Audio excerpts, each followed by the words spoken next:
Are you a thoughtful leader? Maybe you are. Maybe you think you are. Let's find out. I'm Mindy Gibbins-Klein. I'm author of The Thoughtful Leader and host of the Thoughtful Leader podcast. Thoughtful leadership is all about thought leadership that goes above and beyond. Thought leadership that is truly new and original, exciting, disruptive, maybe even groundbreaking. Because let's face it, we need to raise the bar. My guests and I are absolutely obsessed with finding truly original thought leadership, and I'm going to bring you so many exciting ideas and opportunities, things for you to think about, and chances for you to push your thinking that you'll be very glad you tuned in. So thanks so much for checking out Thoughtful Leadership and the Thoughtful Leader podcast. I look forward to connecting with you very, very soon. Welcome to the show. My guest today is the amazing thoughtful leader, Caner Veli. Now, we met online and we haven't met in person yet, but I cannot wait to share him with you and his amazing insights. You're going to love this episode. So without further ado, welcome, Caner, to the show. Thank you so much for having me, Mindy. Looking forward to it.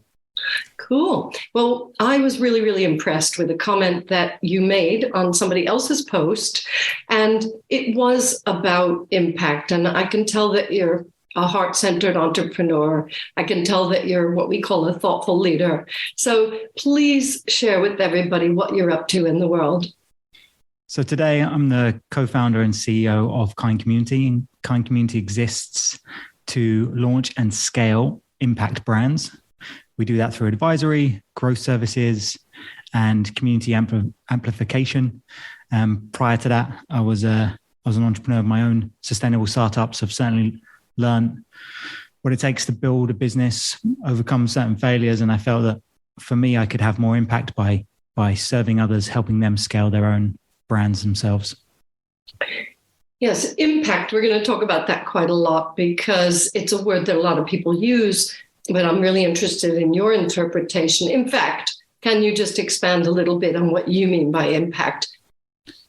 Yeah, I think impact is a very broad piece. And for us, it's about how can we ensure that business owners specifically can positively impact the planet so they leave it in a better place than when they inherited it. So we can leave a brighter future for future generations that will enjoy the world that, personally I want to live in. So impact for us is both people and planet.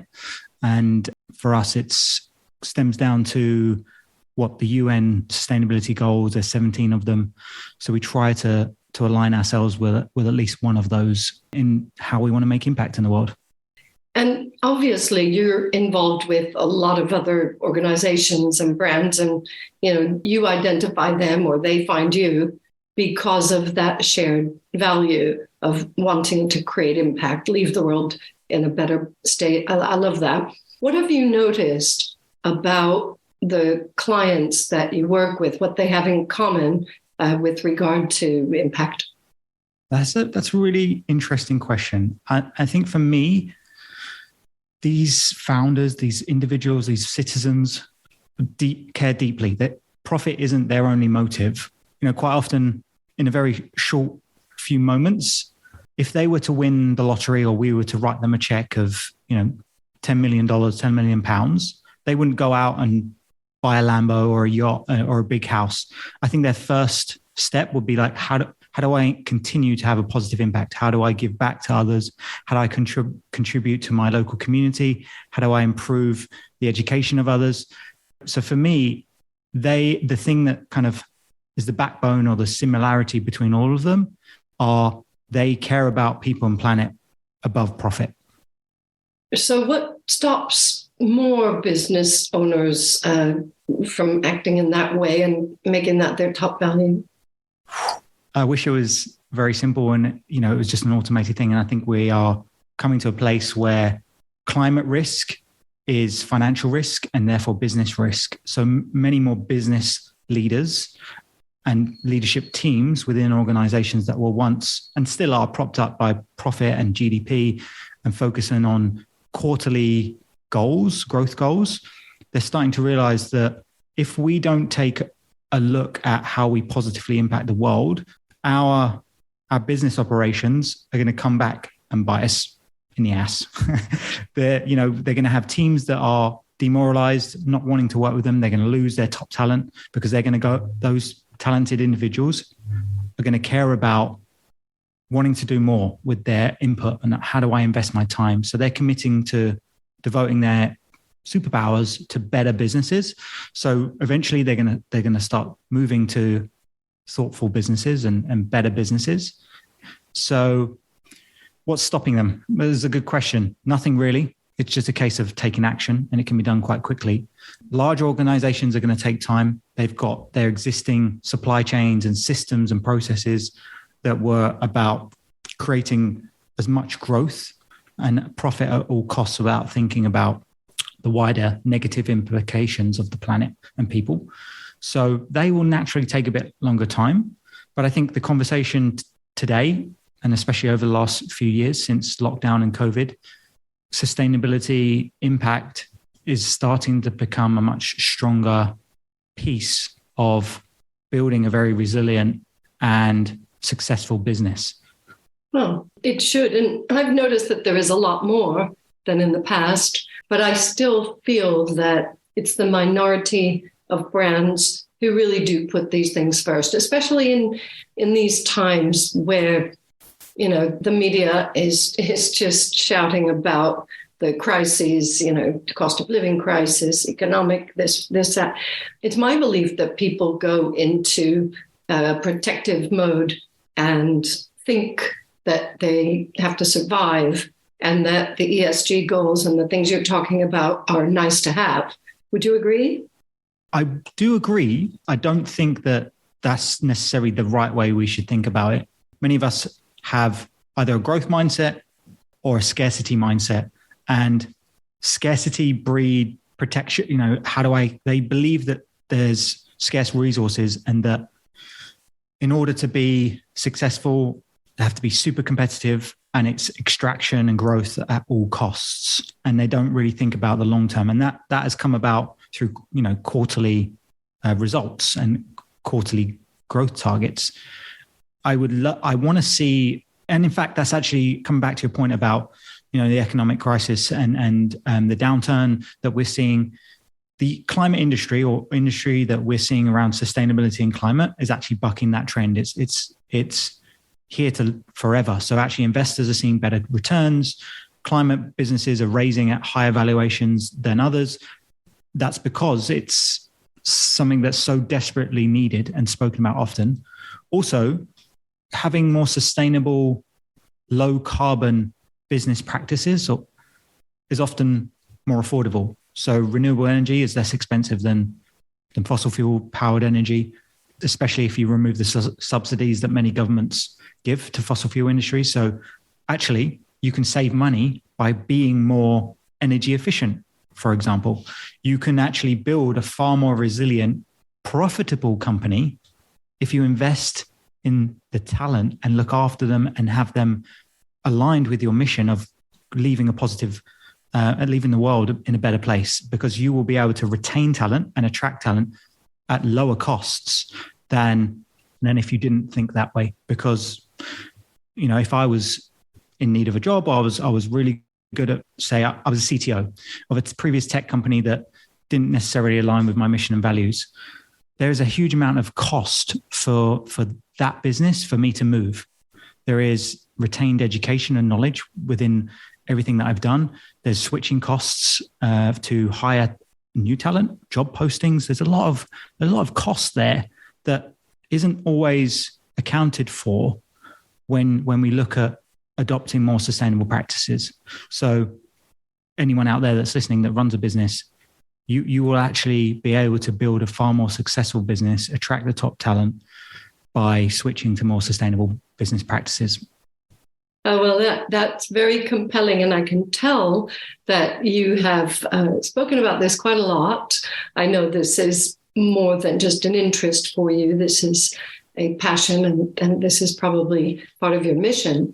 So I hope it will inspire other people to think about it differently. What you were saying about the economics, that was really interesting to me, because I think a lot of people don't realize that. So that's listeners, I would say go and research this, obviously connect with Jana, but also do some Googling, do some investigation of your own, because this sounds very, very promising. Kind community, where did that name come from?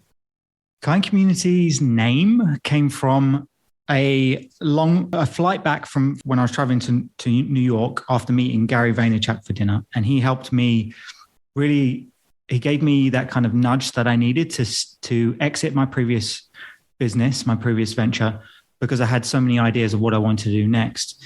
And my thought process around that was, how can I make sustainability as simple as just the most simplest distillation of it? Like, because sustainability can be very, very complex in different areas of the world, different regions. So if I pick someone up and drop them in a faraway land and said, be sustainable, there'd be quite a bit of thought gone into that. They wouldn't really not sure what to do quite quickly. So what I believe was kindness is the simplest form of sustainability, in that if you're kind to yourself and knowing what you put in and on your body, you're kind to your local community, your team members, your colleagues, and your family, you will naturally, those compounded actions and behaviors will distill out and compound out to a more sustainable planet and future.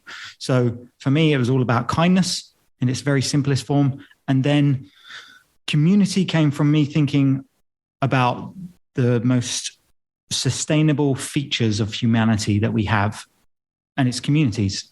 We evolved to live in communities, and they are the most resilient things that we have in humanities.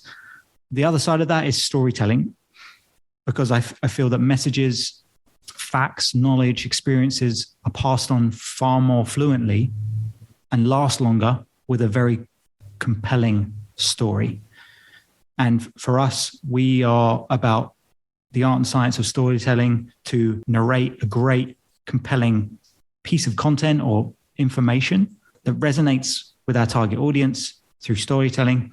And that's how we're able to help the brands that we work with grow and scale and reach more people, and therefore have more impact. So Kind Community comes from my simple distillation of what is sustainability and how do we create resilience and strength in numbers, and how do we ensure that we value community and collaboration over competition. I think competition and working in silos has been the previous thought process, the kind of actions and behaviors of businesses in the past, and the future for me, and especially the portfolio companies that we work with and our community members, it's about community and collaboration. And that's how we can really step forward and with a strong war chest and create solutions that can reverse the negative effects of the climate change. Well, thank you for sharing that. And as you were talking, I was picturing drops in the ocean and all the individual drops, and that's kind of what you were saying. Every individual is making their choices, and together, that has that compound effect. So that's really powerful, because you're not talking about, massive, massive change and disruption. You're talking about each person doing something simple, and each business, which is made up of people, doing those things consistently, and then it builds. And I agree with you, by the way, about community. I think, we are all seeking community. We all find our own communities. They might morph. We might find new communities. But in the end of the day, we are social people. we're not meant to be hermits. And, we can't, that drop of the ocean would mean nothing without the other drops. So thank you very much for sharing that. You're talking about the brands in your community. And I think what I'm hearing you saying is that you're very selective and very intentional about the clients that you work with. Do they have to meet certain criteria for you to accept them?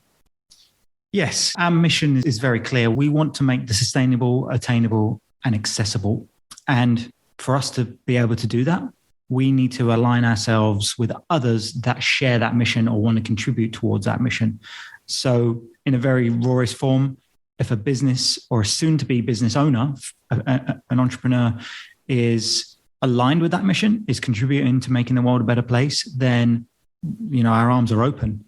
That being said, we do look to work with business owners that want to migrate across and become more sustainable. Their mindset has changed. They perhaps don't know the next steps, so we can help guide them. We understand that sustainability is always a moving target. It's always changing, and it's certainly a journey.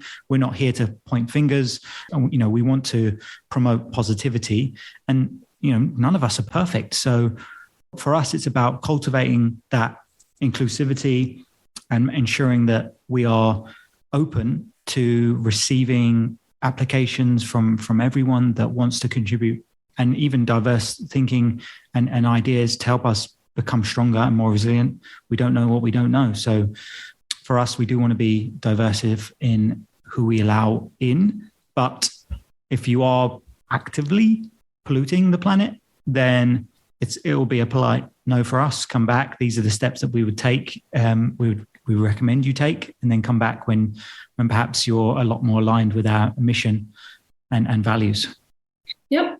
That's exactly what I was hoping you would say. And I think our listeners will appreciate that. If sustainability is a journey, do you think people need guides on that journey? And if so, are you providing that guidance, would you say?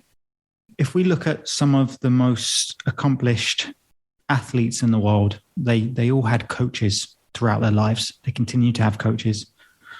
And we learn from others, ultimately, if we can be that guide, if we can nurture them on that journey, then that's certainly our role in this. We want to work with other founders that have created incredible, impactful businesses and products and services, technologies that contribute towards making the world a better place, making the sustainable attainable.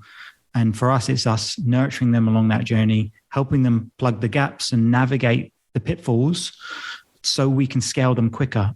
So, because ultimately we don't have much time to reverse the effects of the climate crisis. We see the world burning around us, but there are some incredible solutions out there. We just need them to get scale and actually get them in the hands of more and more people, being used by more businesses. And that's certainly the role we play. We help them on that journey. We give them the best route.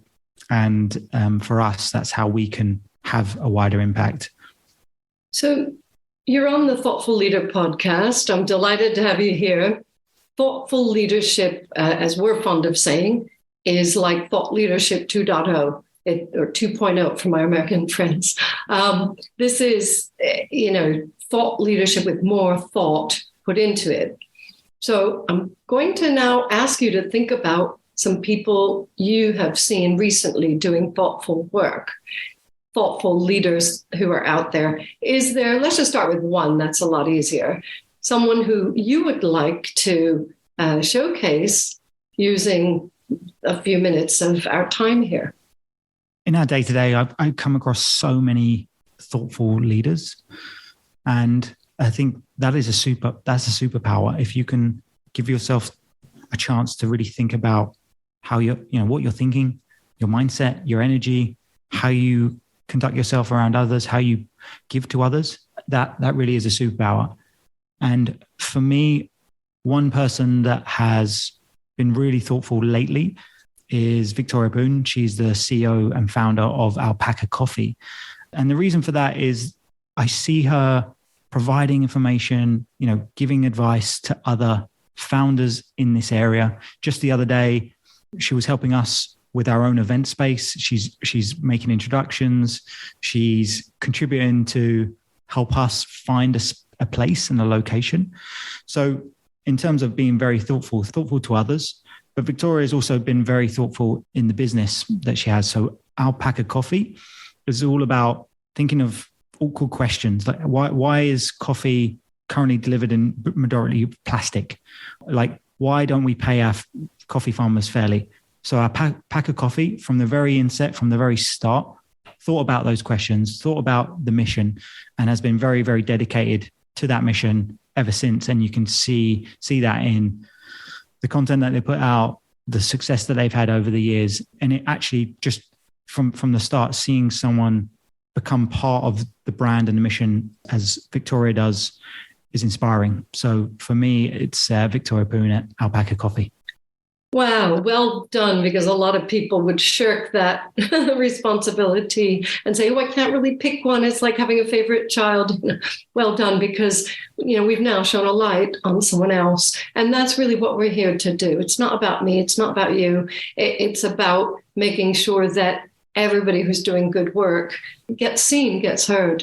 And thank you very much for sharing that. And of course, I'll have to look her up and Alpaca Coffee. But we've only got a couple of minutes left. And I think I'd like to finish the way we normally finish these episodes, Jenna. What are your best tips, maybe 2 or 3 tips for an entrepreneur or business leader who is thinking, I really need to put a little bit more thought into sustainability and the impact that I'm making in my company? What are your best, maybe 2 tips? I'm going to find it tough just to give you 2, but okay, let's think about this quite logically. Your answer will be listen to the Thoughtful Leadership podcast, of course, some incredible episodes there. And then second would be give yourself a number of seconds, perhaps minutes, before every decision. Give yourself that space to become thoughtful. It's not enough to think about being thoughtful. You actually have to do it. So give yourself the space, understand that space is crucial in making the right decisions that's going to positively impact yourself, the business, your community, and others around you. In that, if you can become thoughtful, naturally, I truly believe that the mindfulness and the self-awareness that brings will allow you to be an inspiration to others and act in the best interests of people on the planet. What a perfect way to finish this episode and nearly finish our series. I don't want to spoil the surprise, but I think everybody knows this is episode 99, and episode 100 is a big one coming up. So I'm thrilled to have had you in the chair for this time, Caner. And I really hope people will connect with you. I know there's a whole lot more to what you've been talking about, but thank you for sharing your most important insights and thought-provoking ideas, because, I now have a lot to follow up on as well. So thank you so much. Thank you so much for having me. And I'm more than happy to continue the conversation if this has provided any sort of thoughts or ideas, or you want to clarify something. I'm more than happy to connect with each and every one of you. Obviously, feel free to connect with me across socials or visit our website. Am I okay to give our website?